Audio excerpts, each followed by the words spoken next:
I'm joined now by the governor of Maryland, Wes Moore. Governor, thanks so much for taking the time. It's great to be with you, Brian. Thanks, man. So, you have an announcement that I want to give the floor to you for on an issue that I've been particularly focused on. Absolutely. At a time when we were watching Donald Trump commence this assault, and not just this assault on our state, but honestly, this assault on our democracy. I have said, and I will continue to say that Maryland will not just sit on its hands while Donald Trump continues to pick and choose which states have fair maps and which states don't. When we know he's just trying to rig the rules because he knows it's the only way for him to win an election. And so I have ordered the creation of a governor's redistricting advisory committee here in the state of Maryland, where I have assembled a group of bipartisan leaders, which is going to be chaired by Senator Angela Alsobrooks, who is going to spend time listening to Marylanders and going all around and hearing where Marylanders are on this issue. But with a very firm understanding that come next November in Maryland, we will have fair maps. And as all these states are going through their process of deciding whether or not they have fair maps or not, I'm here to say that so will Maryland. So, this is great news. And it sounds like, because you had mentioned that this would be in place for November of 2026, that things are getting off right now, that this will actually count for the upcoming midterm election cycle. Is that correct? That's exactly right. The work commences immediately. And so the committee is already now working, pulling together what they need to ensure that we can understand where the maps are in Maryland and making sure that the people have a right to come next November, truly have the representation that represents their interests and not allowing Donald Trump to just simply rig elections. And so in this time, I've decided that I'm not going to spend my time nor intellectual energy trying to say why we cannot move, but we are going to spend our time and our intellectual energy actually moving and making sure that the people of our state, that their voices are heard. We've seen a lot of different avenues taken by different governors or different states. Here in California, we have Prop 50 on the ballot. In Virginia, the state legislature already moved to pass a bill in one session. Of course, we need two consecutive sessions for that to be a change to the Constitution.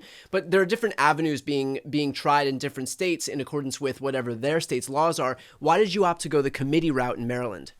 Yeah, because the reason that I ordered the governor's redistricting advisory commission is because this is a necessary and important first step that we have to be able to take. Because the thing that we know is that in order for lines to be drawn in our state, it requires legislative approval. And so I'm just using my power as the governor to say, let's make sure that that legislative process is informed. Let's make sure that legislative process is actually backed by the will of the people. Let's make sure that legislative process actually addresses the challenges that I think exist. Because what people have to remember is that the legislative maps that we have right now in the state of Maryland were actually drawn in 3 days.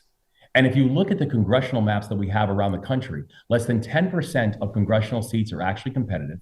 And that includes what we see now in the state of Maryland. And so I think it is absolutely high time that Maryland say that if these other states are going to take a look at this in a mid-cycle, mid-decade process, then the state of Maryland should do the exact same thing. And so I would argue that the process that we will have here coming out of the GRAC will be even more thorough than even what we saw from the last time that Maryland took a look at its maps.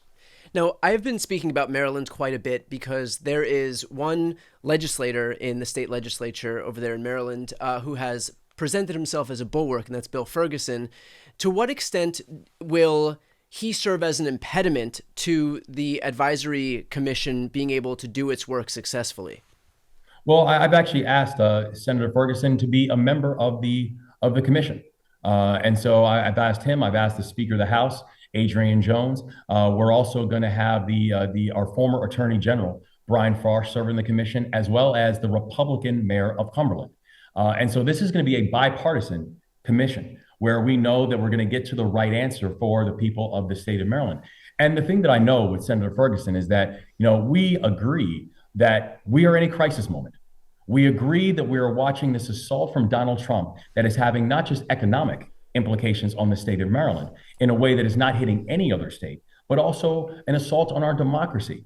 That we have seen how Donald Trump has now fired over 15,000 federal workers, in the state of Maryland alone, since he's been in office, that we've seen a federal government shutdown that has taken place now for over a month that has had significant impacts, not just on the people of this country, but specifically for the state of Maryland, because I have over 260,000 federal workers inside of my state. And so the Senate president and I agree that we are in a crisis.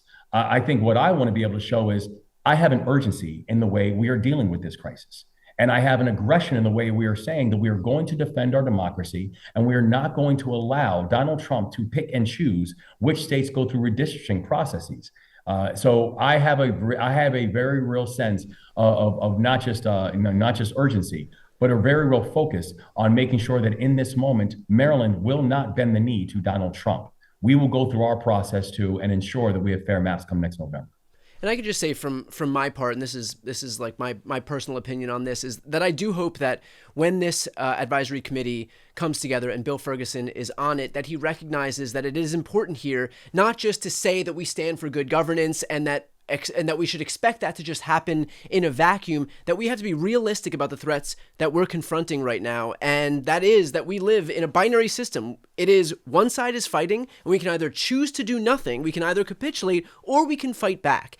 And so we don't get to choose a third option. And unfortunate though that may be. And so I hope that he's seeing the urgency of this moment right now, not giving excuses as to why we can't yet get to yes, but finding ways to get to yes in light of, the attacks on our democracy that we're contending with at the hands of Republicans. And this is not theoretical. We have seen this happen in Texas. We have seen the maps get redrawn in North Carolina. We've seen the maps get redrawn in Ohio. We've seen them get redrawn in Missouri. And so we can choose to do nothing and just hope that we can appeal to our better angels, but the reality of the situation is that it's happening. We live in a binary system, and if you don't choose to do anything, then you're basically giving a green light for Republicans to engineer a permanent majority in the House forever. And so this is the time to fight back. And so I hope that he uses his seat on that commission smartly and does the right thing that actually meets the urgency of the moment that we're in right now. Well, and I agree, Brian, that we are in a situation that I agree in theory. I don't like gerrymandering. I think gerrymandering is abhorrent in theory. But the reality is I don't live in the theoretical. I live in the reality. I live in the reality right now that Donald Trump is trying to rig the system right in front of our faces. And I cannot stand and sit back while we're allowing this to take place. And by trying to rig the system, he is looking at the pain that his administration has caused, the fact that everything is more expensive, the fact that we are watching healthcare being pulled away from our people, the fact that he is trying to take away food assistance for our children until we sued him and actually ended up beating him and winning in court. So now so a judge is now forcing Donald Trump to do his job. But we are watching this pain that he is inflicting. But what the president is trying to do by trying to rig the system is he's trying to make the pain permanent. And we cannot allow that to happen. That I agree that in this moment, we have an absolute obligation. And while I look forward to working, with the Senate president, I also know that this is a big body. And I look forward to working with him and all of the other members of the Maryland General Assembly to ensure that we in this moment in Maryland understand the assignment and understand what this moment requires. And I would also add, I also think that gerrymandering is abhorrent, and I think we also have to recognize, though, that Republicans had the opportunity to pass legislation along with the Democrats for the For the People Act that would ban partisan gerrymandering nationwide. Exactly. And the reality is, if they want to bring that legislation forward, I'm sure every single Democrat would support it. And so that's not to say that we don't recognize and abhor the scourge that is gerrymandering, but what we won't do that supersedes all of that is unilaterally disarm. And we've seen that unilateral disarmament happen across the country. The Democratic weapons are in large part California, New York, both have independent redistricting commissions, Colorado, independent redistricting commissions. Meanwhile, you've got states like Texas and Florida that not only don't have independent redistricting commissions, but are gerrymandering themselves on top of previous gerrymanders. So the call to action here is to recognize that we can't unilaterally disarm in light of what the Republicans are doing right now. With that said, given the action that you're taking in Maryland, what would your message be to other governors who've not yet stepped up and recognized the place that they have in this broader fight? My message to everybody is take a stand. Understand what's at stake right now. And I believe deeply that history will not remember this federal administration well. History will remember them for the cruelty and the brutality that they have inflicted upon upon the people of this country. They will remember this attempt at trying to completely destroy our democracy. History will not remember this administration well. But I will say to all those who are choosing to capitulate, to all those who are just choosing to sit on your hands, to all those who are just sitting in the corner and hoping that the beating stops, my message to all of them is this: history will remember you even worse. That this becomes a moment for us to use our voice. This is a moment for us to remember the type of foundations that we stand on, the type of shoulders that we stand on, that there are people who came before us who are hoping at this moment that we don't blink. And there are people who are going to come after us who are hoping that we don't bend the knee. And this becomes our moral obligation, our legal obligation for all of us who have the honor of sitting in these seats in these moments. People are looking at us and wondering, do we understand what is at stake? And I am very proud to say that in the state of Maryland, we are showing that we don't just understand, but that we're unafraid to lead in this moment. Perfectly put. One more question here on a slightly different topic, and that is the fact that just a few days ago, we saw Trump engage in his Great Gatsby party at Mar-a-Lago. We watched as he remarbled the Lincoln bathroom. We watched as he's, of course, continuing to build his $350 million ballroom, continues to encrust the Oval Office in gold leafing, hosts these crypto dinners where he's doubled his net worth, is retrofitting a Qatari jet to the tune of $1 billion that, of course, American taxpayers are paying for, bought Kristi Noem a pair of Gulfstream jets to the tune of a cool $172 million. And so in light of all of these instances of opulence that Trump is surrounding himself with, what do you say, given the fact that at the same time, we're seeing this administration go down this path where they are depriving SNAP recipients across the country of the food assistance they need to survive, where, of course, this administration has ripped Medicaid away from 17 million Americans, where they have left the fate of healthcare for those who rely on ACA subsidies for 24 million Americans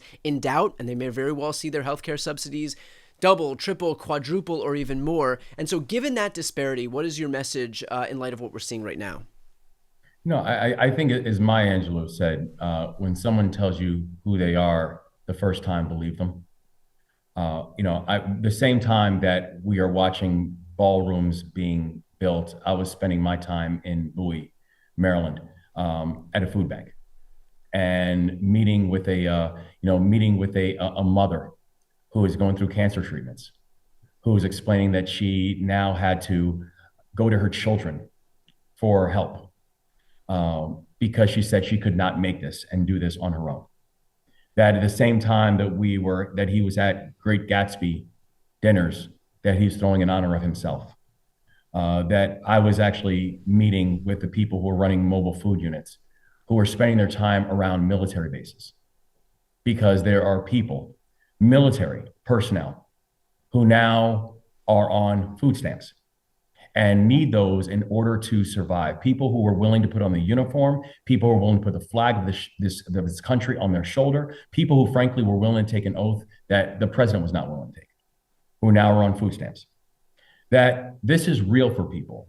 Just 2 days ago, speaking with a parent of a child with special needs, who is now concerned that all supports that she has to be able to support her child are going to be yanked away by this administration so billionaires can get a tax cut.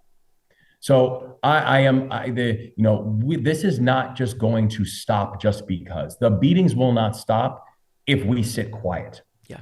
This is a time when people need to understand that leadership is going to matter. And again, my background is I'm a soldier. That's what I did before I ever thought about running for office just a couple of years ago. And so when you are attacked, you do not just sit there and take it, you mobilize. And that is the thing that I want for the people of this country to do. It is to mobilize and to understand what is at stake, and to understand that if we do not push back, it will get worse. And the only way this stops, the only way we can break the trend, is by showing that there is a different direction, there is a different path that we can go, and that we have to protect our people, because that protection is not going to come from the Trump administration.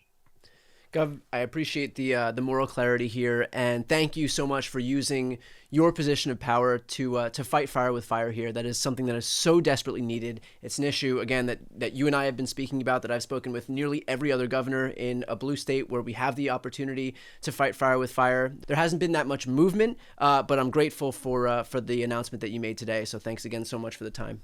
I really appreciate it. Thank you so much for your leadership.